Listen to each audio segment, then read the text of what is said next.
వెళ్తే టోపీ కార్యక్రమంగా తీసి పారేసి చర్చికి ఒక గుడ్డ తీసి పారేసి హిమాలయం మళ్ళీ ఒక కండవా మళ్ళీ తిరుపతి వస్తాడు ఒక ఎర్ర కండవా ఇన్ని రకాలు ఉండొచ్చు.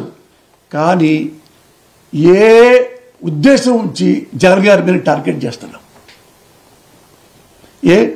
మీరు ఎలక్షన్లు వస్తాయి, క్రిస్టియన్స్ ఇళ్ళకి వెళ్తున్నారు, క్రిస్టియన్ ఇంట్లో ప్రతి ఇంట్లో యేసయ్య ఫోటో ఉంటుంది, యేసయ్య బొమ్మ ఉంటుంది.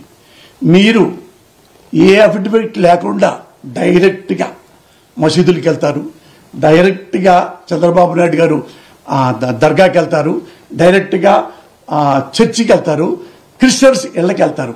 వీళ్ళందరూ హిందూ నాయకులు కొంతమంది వెళ్తారు. వెళ్ళి అక్క మరి అక్క బావా సామ్యాలన్నా ఎలా ఉంది నెక్స్ట్ మనకి ఇవ్వాలి.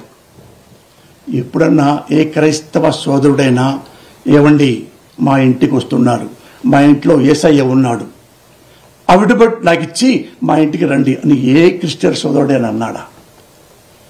ఏ దళిత బిడ్డైనా అన్నాడా? ఏ ముస్లిం సోదరుడైనా అన్నాడా?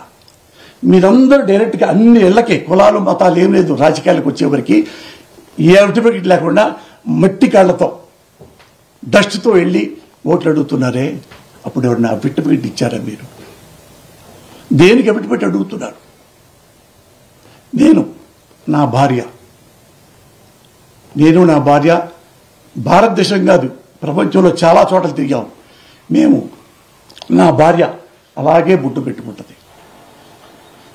తను హిందూ కాబట్టి చర్చికి వెళ్తుంది, మసీదుకి వెళ్తుంది, నేను వెళ్తా, మేము ప్రార్థనలు చేస్తాం.